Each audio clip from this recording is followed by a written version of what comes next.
right, welcome everybody to another Gatton CNC Live. Somebody asked me if I would show my Mach 3 settings for the G3 CNC Controller, and I'm running it on this old machine. If anybody wants to know what this is a Sidewinder CNC. Nothing else is. This is. There's always a lot of confusion about that first shoestring budget thing. People like to call it the Sidewinder, but in my eyes, this is a Sidewinder, not that one. But anyway, let me first do a few shout outs here. See who's here. We got a pretty good little crowd over here, looks like. AL says, my apologies, won't be able to join today. I'll be watched later. Have a good one. See you all next week. No worries. These are all, can be watched later on. So we'll catch you next week. Andy Taylor's in the house. He's the guy with the proton shield, likely to be on here tonight. He may be in the chat, but it's not this guy right here. I can tell you that. You're probably looking for Ryan Ballard. Mario's here. Greg Euler. Yeah, there you go. Ryan Ballard. Kevin Els is here. Ron Vandermeid is here. How you doing, Ron? Mike Schuler. Troy Pritchard. Sean Draper. Oops. Bob Sims from across the pond. How you doing, Bob? Steve from Hornell Media. Oh, there he is here. Okay. Gary Long. Bart Bixel. Paul Stewart. David Krause. Gary said that I do one last week. I didn't have time to do one on Wednesday like I normally do, but I did one on Friday. Well, it was kind of an informal thing. Basically what I was doing was making a new dust shoe for my Avid, which as you can see, I've got the Sidewinder right here behind me. Right back here is my Gatton CNC. And last Friday, I had the camera pointed that way, and I was making a new dust shoe for my Avid. So Eli says, so weird, I have retracted that message about not being here today. Okay, well, it was probably already in here in StreamYard. That's why. Mary Mallory's here. Marcello, Alan Kreifels, Klondike's here. Got a whole bunch of folks here. All righty. I've got a couple of camera. I had to do some jury rigging here because I didn't have cables, so I had some extension USBs, and I wasn't sure that was going to work, but I think it is. I was running it earlier. I think it'll work okay. And I also have a camera. I'll go ahead and show you that right quick. I got a camera right back here. That's up under my table. You can, if you look here, you can see my hand, but it's in the back pointed so you can see the G3 CNC controller. It's just sitting on a box up under this stand. And I don't have a lot of stuff hooked up to mine simply because this machine is small. And this is the machine when you always hear me say I ran a machine for, 10, 12 years without any limit switches or, any of that stuff, any of the bells and whistles. This is the one. It's got a 40 by 26 cutting area. So, but anyway, there's a shot of the controller there. And I've already got another thing set up over here on the screen share. I don't know why, and maybe you guys have this trouble too. But Mach 3, although I love it, it does not work great with newer monitors. It always wants to open up about, maybe 2/3 of the size. And I play around with it, I finally get it to open big, and I've got it over here now. So it's taking up the full screen. And I know when I close this out and get ready to open up the other one to show you, it's probably going to do that thing small. And you sit there and you have to do it. And about every fourth time, it'll go big. I don't know what the deal is with that. But At any rate, I wanted to talk about the Mach 3 settings for that G3 controller. That's a plug-and-play controller, and there's more than one way to do it. As if you watched my Gatton CNC lives, number 5 and number 6, if you remember those, we were using the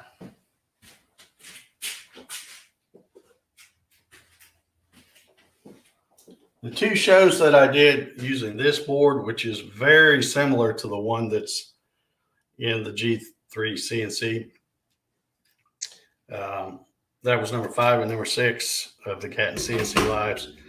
But if you remember, there's the first show, I had it where the A and the Y were hardware wired. In other words, they were both sharing. They weren't using. Let's see if I can put my glasses on here and see. Okay, yeah, let me turn it this way. So here you've got the A, Z, Y, and X. Well, I was only using X, Y, and Z, and I had from the drivers, I had the A and the Y both go into the Y on here. So that's what I call hardware slaved. It's not even really true slaving, but it's just tying them together to just use the 3-axis X, Y, and Z. You're not even using the A on that board. So let me do a screen share here, and we'll go through. I messaged Stacy last night because I wanted to make sure when I talk about this how he's sending these things out. So I asked him. I said, "Are you sending them out where you're using all 4 X, Y, Z, and A on the board, or is it just X, Y, and Z?" And he said he's just using X, Y, and Z. So he's taking the A and the Y and putting them on the Y on that board. So it's hardware slaved instead of software slaved. Now, if you look at this profile that I've got up here, let me turn that annoying ticker off.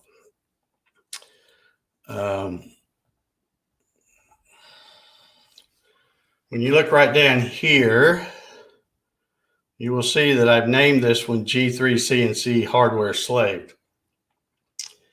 And I did that so I can tell the difference, because this is the one you would run if you're running it just the way it's shipped to you, where you've got the Y and the A tied together on that board. And I also right here have a picture of a board. This is I'm not sure if this is exactly the same board, but it's closer to it than this red one I showed a while ago. So again, you've got 3 places, so because you'd have your direction, your pulse, and then the 5 volts for the A here, for the Z here, these 3, for the Y here, and then for the X over here. Well, the way he's shipping them, according to what he told me, is he's not using these 3 here. In other words, the 3 wires that would normally go here, he's tying them in right here to the Y. So you're going to have 2 wires in this one, 2 wires in this one, and 2 wires in that one. Let me get this back up here. Okay, so the big difference is, first off, since it is hardware slaved and not software slaved, the first thing, you do not have to have, if I can find it here, you do not have to slave this, because this is if you're having Mach 3 slave it, not the hardware. So nothing needs to be slaved there. So if you're setting this up and you're slaving that and now you're having some kind of trouble, that might be part of your problem. So you don't need anything slaved there. The other big thing is, if you come to ports and pins and your motor outputs, here you're going to have, this is pretty much standard stuff here. You've got your X-axis enabled. You've got pin 2 and pin 3 for the X. You've got 4 and 5 for the Y. You've got 6 and 7 for the Z. And notice that the A is 4 and 5 also, because it's using the same pins as the Y-axis. So that would be the only difference, that and the slave thing that I just mentioned earlier. So there's really not that much to it. I mean, if it, you wire it one way, you just basically don't have to check the slave in Mach 3, because Mach 3 is not slaving it. Now I'm going to show you how I run mine. And I'll tell you some pros and cons. Some good things about hardware slaving it the way it's done there is they're always going to move together. Okay, that's a good thing, but it also can be a bad thing because if you wanted to set up limit and homing switches, or basically homing switches, where it would always, when you do the reference all home, it would do the come up, and you put a switch on both sides so it will auto square itself. You're not going to be able to do it if you're hardware shared or hardware slave. You would need it slaved the other way, software slaved, and have that A thing, the A connection being used on that board. And I'll show you how I've done mine. I don't have limit switches, but I'm just saying, if you wanted to put them on there and do the auto squaring, you need them to be a separate axis, an A and a Y. Before I get rid of this screen, because I know I'm going to have trouble getting this other one bigger, does anybody have any questions about that? I can't really show you any of the other settings. I mean, I could show you what is in here, but a lot of this other stuff, see, I've got all of these disabled because I don't have any homing switches. I'm not using them, but you can see what the pins would be. And I think he sends an XML file that already has all this in here. So you're not really going to learn anything looking to see what I've got, because it's pretty much what he sent. There's just not that much difference. But I've got all mine disabled because I'm not using anything on here yet. I probably will add something later. I've got some drag chain that I was going to add to this. Got another piece down there. Got some limit switches somewhere. I don't remember. Here they are. Got a bunch of limit switches.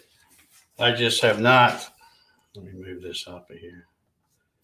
I just have not got around to putting anything onto this machine, and I may not. I may change my mind and not even do it, because I don't really need I've got 3 machines in this garage. I got this one, the Gatton. Of course, I've got the Avis. I really don't need another machine that's can route wood. I really will probably just set up my laser on that one. So when I get ready to do that, I'll probably do that during one of these lives or something. Okay, I'm assuming everybody's cool with what I was showing you there, because I don't see any questions. So now let me see if I can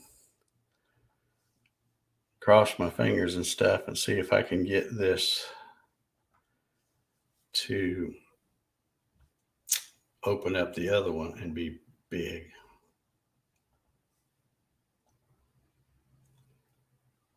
Maybe it will.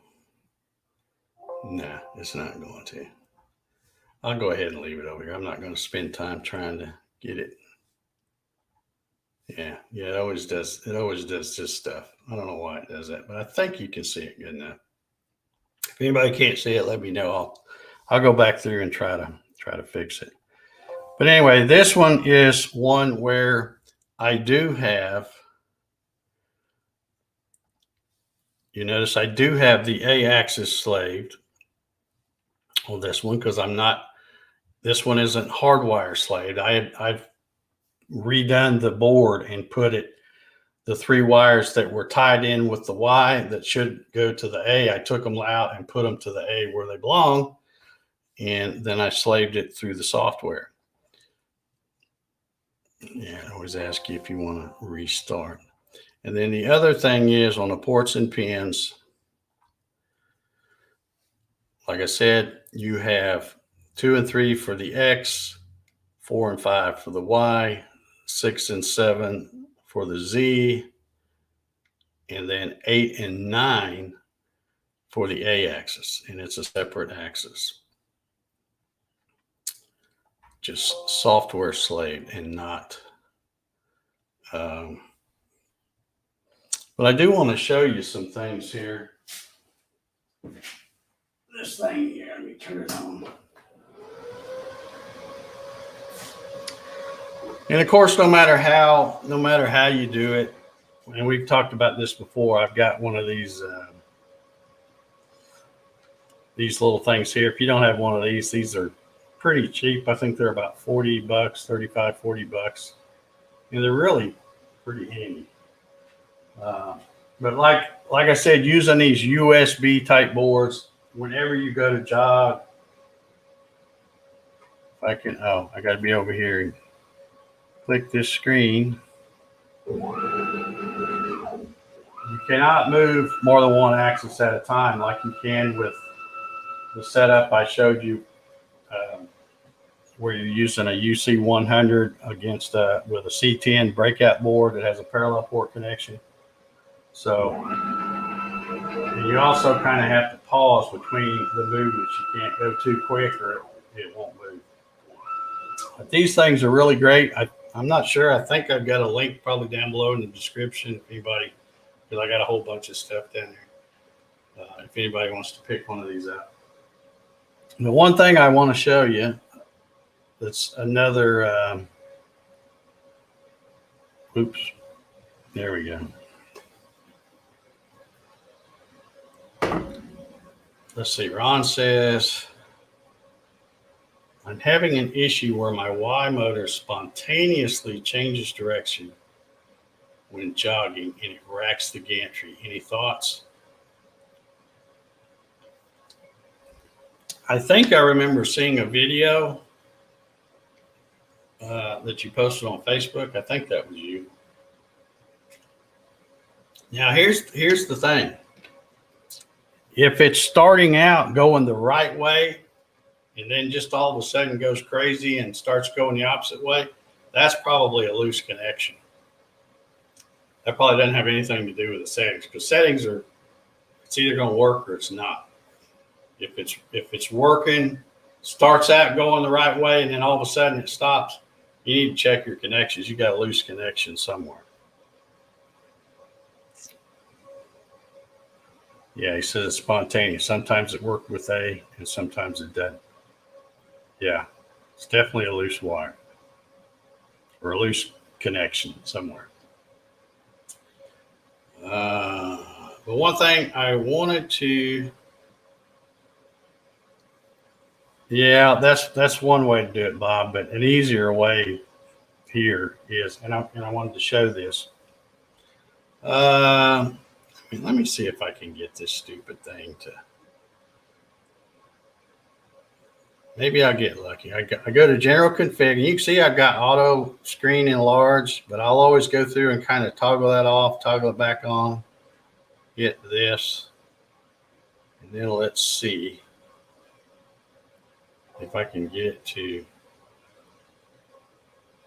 open up bigger. It's just so much easier to. All right, is it even opening at all?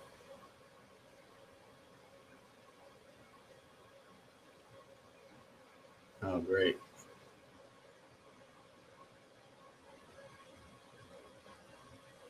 Oh, I had an error triggered over there. All right, let's see if we can get this thing.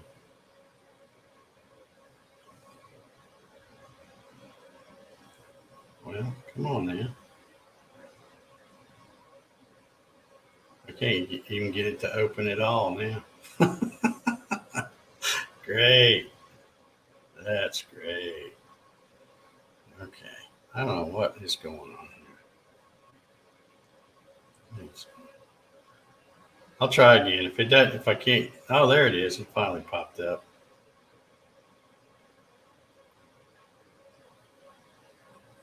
Nah, it's not going to do it. Not going to do it. All right. I'm going to put it over here and we'll go with it the way it is rather than take 4 or 5 tries to get it bigger. But anyway, this one now is a different profile, and this is set up again where it's slaved, and I have pins 2, 3 for the X, 4, 5 for the Y, 6, 7 for the Z, and 8 and 9 for the A. And one thing I wanted to show you is, and again, this is different. These USB boards, they are a whole different animal than the old ones, the one with a parallel connection with a breakout board, and even a UC 100 and UC 400 Ethernet thing and Warp 9 smooth step, all that other stuff. They just seem to want to work this one way, and that's it. And what I'm going to show you here is I'm just going to play around with the X, and I think you can see this. If I move this, well, I got to get over here and click it up. If I move this to the right, that moves to the right like it should. And if I move it to the left, that moves to the left like it should. But if I wanted to reverse it, the old way of doing things, and the way I've always told people, is to go to homing limits. And this is where you reverse something if it's running backwards. But if I notice, if I change that X, and I hold this up here, I move it to the right, it's still moving to the right, and it's still moving to the left when I turn it left. So that does not change anything with these USB boards. So it doesn't really matter what you have those set on. Now, if it is going the wrong direction and you need to change it, is you can come over here to your motor outputs, and where it says direction, you don't need to worry about this one on the step, but on the direction, you can change that to the opposite of whatever it was. So if it was an X, I'm going to put a green check, hit apply. And now when I move to the right, you see it moves to the left. And if I move it to the left, it moves to the right. So that is how you would change something if you've got it going the wrong direction. And Ron, you might try playing around with that. Go here and make sure that you don't have one or the other set differently. You know, because you should have yours. Let me come back in here. Your A axis down here should say for pins 4 and 5, just like the Y. But I would make sure that the direction low active are set the same. Make sure they're not different. Set them the same, and then if they both are going in the wrong direction, come back and change them both the opposite way. But short of that, it's probably a loose wire. But the more I think about it, now that you've got, since they're like that, it could be that you have one of them set one way and one the other or something. I'm not sure. And maybe the signal starts out the same, and all of a sudden the other one catches up. It's like, well, I want to go this way. So,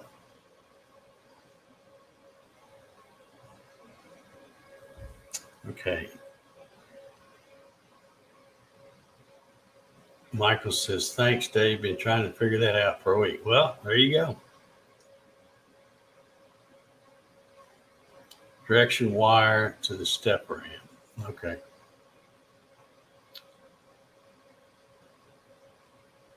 Says it happens when I change directions on the keyboard. Okay. I would test that and see, because that could be what it is. It might be that you've got them both going to pins 4 and 5, but you got one set to go one direction and one the other way.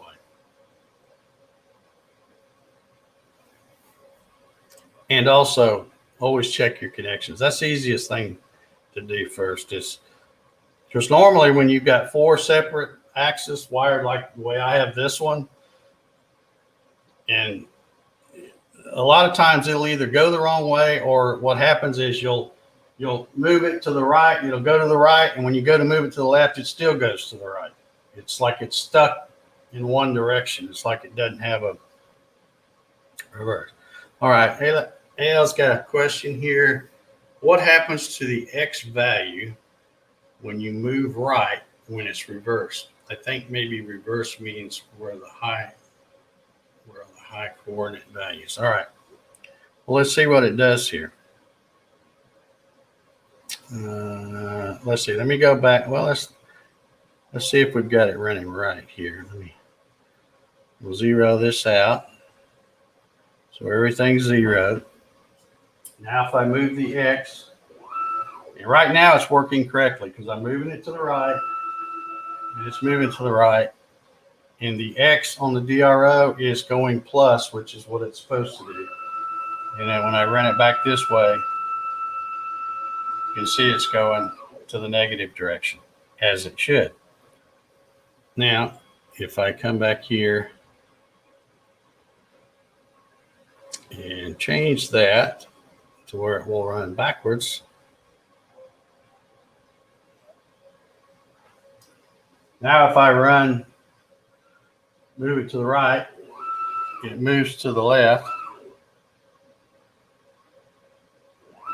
And if I move it to the left, it's moving to the right. And you can see the DRO is backwards as well. So that's another thing. I did one of these Gatton CNC lives. I can't remember what I called it, and I don't even remember which number it is now. But it's the one where, you know, some things that you should check out before you try to cut anything. And part of that was to make sure that you have everything, not just jogging in the right way, but also that the DRO is moving in the right way. So we can see here, this would be, well, by clicking in that other page, we can see that this one's not only backwards on the jog thing, same thing here on the keyboard. If I click the right arrow, it goes the wrong way. And we can also see that the negative is getting larger, which it should be getting smaller and going into positive territory.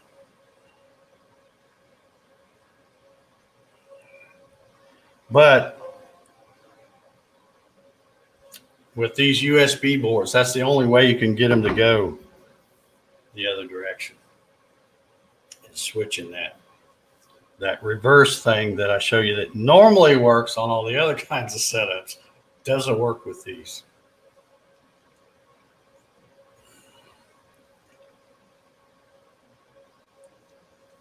It says, so you need the other checkbox reverse. All right. If you're talking about, oops, wait a minute.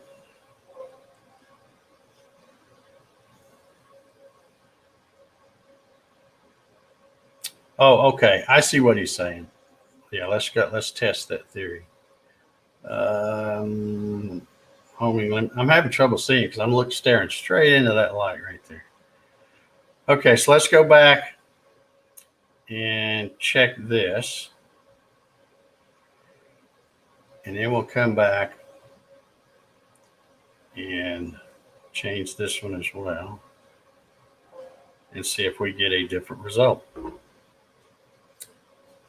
me just zero these out again. Okay, so now if I move this to the right, it moves to the left. But yeah, you see the DRO is going the right way.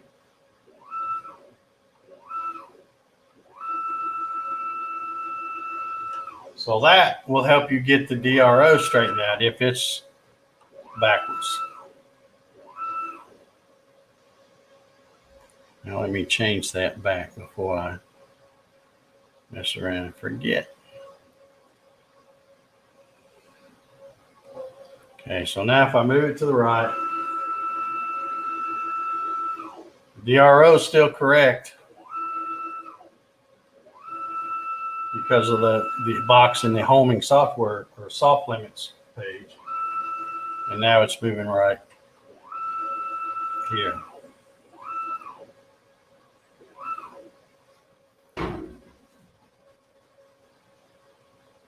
Well, I would say you're half right on that because that other reverse controls the direction on the DRO, but it also will control the direction on the movement on another board other than these USB boards. The USB boards don't work that way, but I have never changed the active high or active low to change direction on the other kind of setups if it's working. I've always just changed that reverse box. I've been doing that for years. It's only when I started seeing these USB boards that I find that you can't change the direction of the actual movement by switching that reverse. It doesn't work the same way as it does with those other ones. I probably demonstrated that what we're just talking about too on the one of the Gatton CNC lives where we're using that demo board, which you might be able to. You can't see it sitting right there, but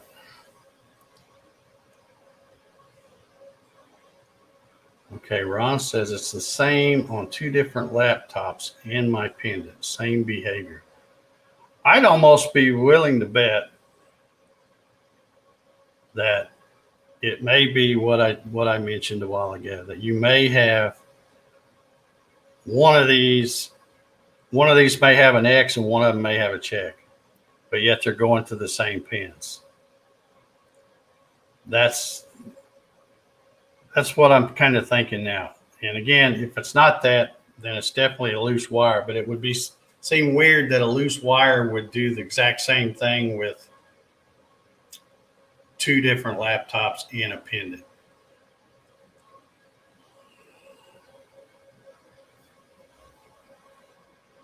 All right, hold on now, Ron. You're confusing me. He says, so if oh, okay.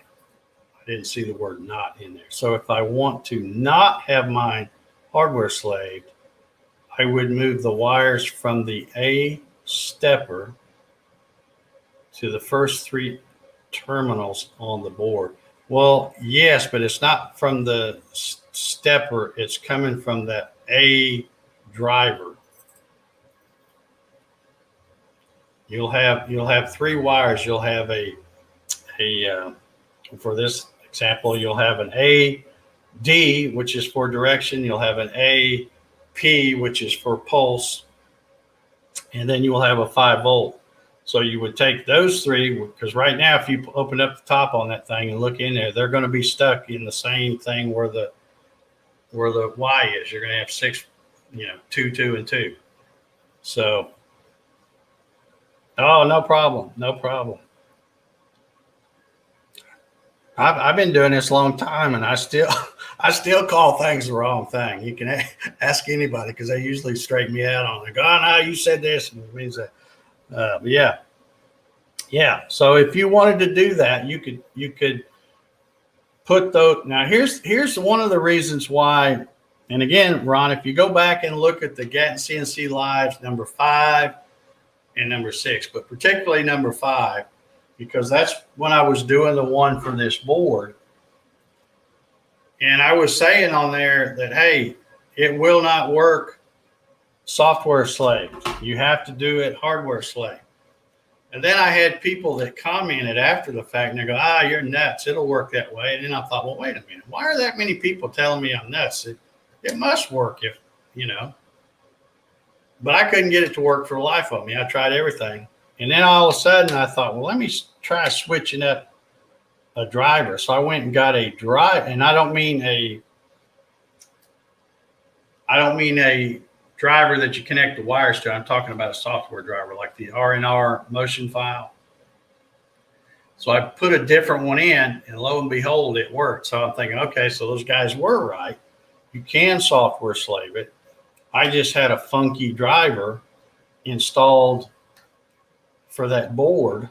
And again, when I say driver, I mean the file, not the physical driver. And then it worked. But from the sound of things, Stacy is shipping all these just to keep it simple. He's shipping them all just using X, Y, and Z.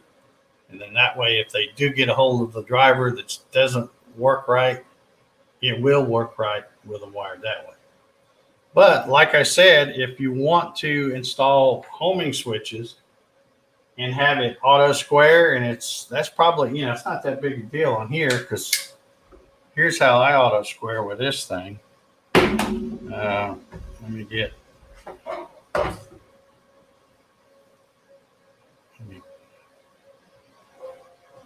So if this thing gets out of square, in fact, let me cut it off and I'll make it out of square. All right, I'm gonna take just this one side. I'm gonna turn it a few turns. Now I've got the gantry rack, but I can turn it on and bring this forward. And then when I get close, I can hit so you can see I've got still about an inch or so here, and it's almost ready to touch over. Well, maybe you can see if I get this out of the way. There we go. All right. I'm acting like y'all can see that. Y'all probably squinting on your phone or something. All right, so what I can do now is I can hit the button on this pennant that will slow it down, and I can just, and again, I didn't click in that screen. I can just bring it up and hit, it's already touched there, and I can just keep bringing it up. Boom. And then when they both touch, then I can hit the fast button, back it up, and I'm squared. That's probably why I won't bother putting it, because this is a steel frame. You're not gonna, you're not gonna bend that up trying to square it up. Those motors will stall long before it does any damage to that. But on the plywood machines, it's probably better to, use homing switches to auto square it. But like I said, if you're hardware slave, you can't do that. You have to be software slaved to get it to, because what it does is it'll come and it'll hit. If it's all crooked, I don't know if I can show you. If it's crooked like this, when it comes in, when this one hits first, it's going to hit and back up, but this one's going to keep moving. Whereas if it's hardware slave, when they hit, it stops, because they're both on the same axis. They're both on Y. But if you got one on A and one on Y, it will come. This one will hit, back up, and this one will keep moving. And when it hits, it backs up. Now you got it square. And that's a really handy feature to have, especially because I know a lot of you guys are building big Gatton CNCs. And the wider you make them, the harder it is to keep them square. And I just wouldn't recommend, running them hardware slave. If it was me, just like I said, I've opened it up and swapped it back to make it software slave. That's how I've always run machines. Okay, yeah, Ron, he's got a hardware driver. That's what I was trying to say.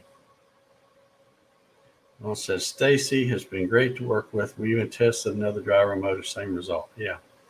Well, that might be what it is.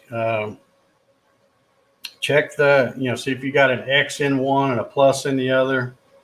Make them both the same, and then if they're running backwards, switch them both back. You know, if they're both X and it's running backwards, then make them both check marks. And if you do all that and it's still not right, you got a loose wire somewhere.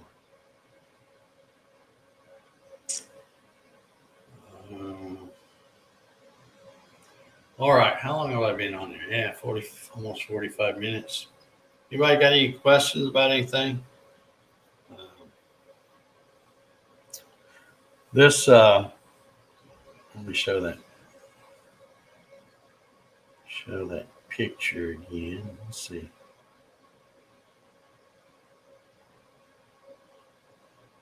Oh, I guess I can do it this way. Yeah, this is a really sweet little controller. You can see I don't have, I mean, it's pretty obvious I don't have anything connected to it other than an e-stop. But he already has the thing, the TPs for a touch plate. He's got one for limits, and then he's got the spindle set up, and then three other outputs there. So it's a pretty sweet little unit.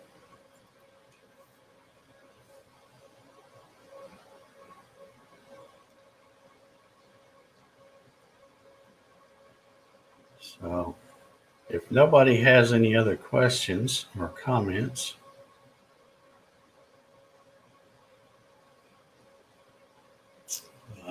we will wrap this one up. And like I said at the very beginning, when I started doing these out in the shop, you know, I got 3 machines out here. So there's probably nothing that you can ask me to demonstrate that I won't be able to. I mean, I'm going to probably put the laser on this one. I already have another laser, one of the Ox lasers, the cheap one, which I think it's about burnt out. It does. Last time I tried to use it, it's like, it's not really getting as bright as it should. So I think it's about shot. But I have one on there. Of course, I have my Avid CNC. I've got my rotary axis back there. I mean, I got all kinds of things I can demonstrate for you guys. It doesn't matter to me, whatever y'all want to see. This whole deal is for you guys. Whatever you want to see. All right, David Perillo has a question about VCarve Pro. Well, David, I'll tell you what, you can ask me the question, and if it's something pretty easy, I can pull up VCarve Pro and show you. But if it's something that's, I won't say something that's not easy, because it's all easy, but it may be something that I've never used. Mark Lindsay CNC is the YouTube channel you want to check out for the Vectric VCarve Pro and Aspire. He's the man. He is the man. I'm just a dumb old guy that builds machines. I don't know much about the Vectric stuff. And they've got so many fancy gadgets and widgets and all that stuff in it now.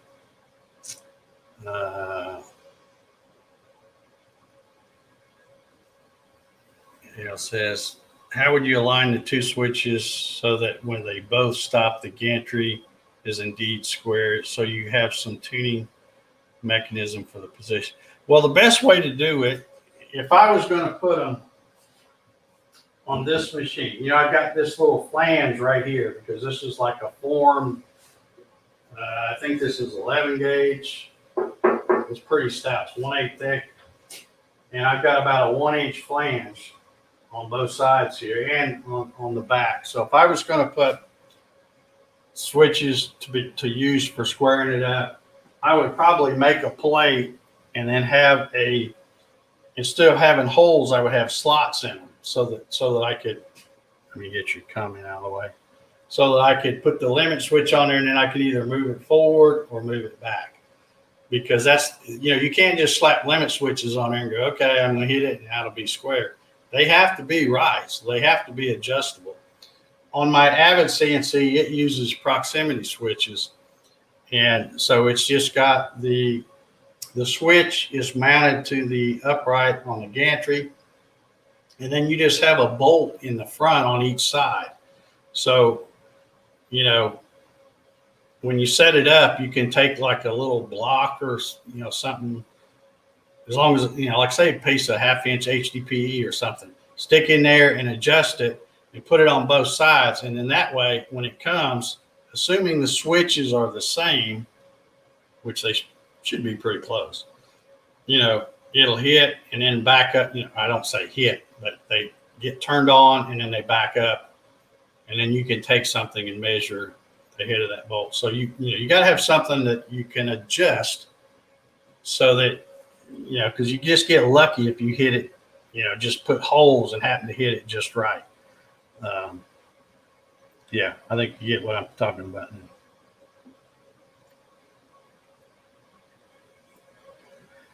Would like to see a 4-axis setup make a knurled knob.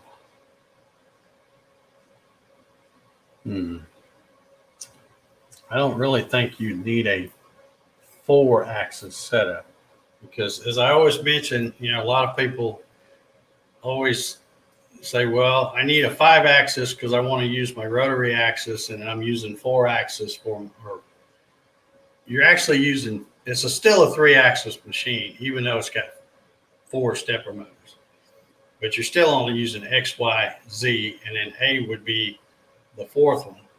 But when you bring it up, like when I set my rotary axis on there, and if you want to check, I got videos on this. You know, you bring the gantry up and center that over the center line of that rotary axis, and then you're not using the Y anymore. You're still using 3-axis. You're using X, Z, and then the A. And I would have to have somebody show me how to program for an knurled knob, because I'm sure it can be done. I've never tried to do anything like that. And I'd probably have to make one out of wood or something. I mean, I guess I could use aluminum, but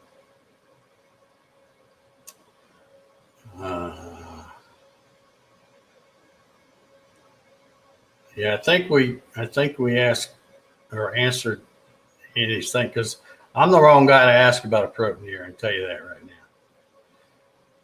Solar Man, my buddy Ryan Ballard is the guy on the Raspberry Pi stuff and Protoneer, all that stuff. He knows it. I mean, I know nothing.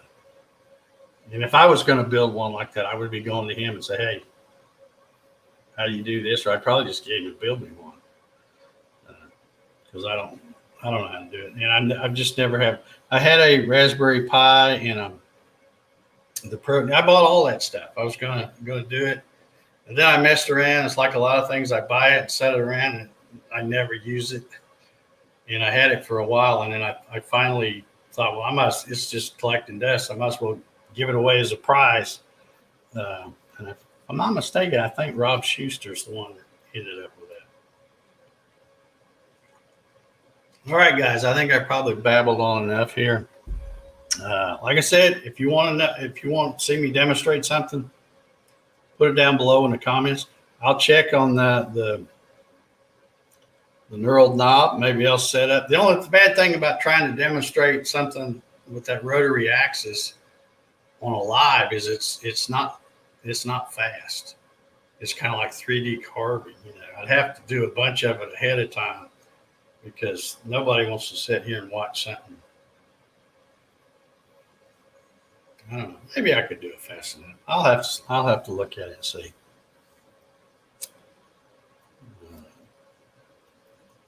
All right. I don't see any other questions, so I'm going to get out of here, guys. Thank y'all for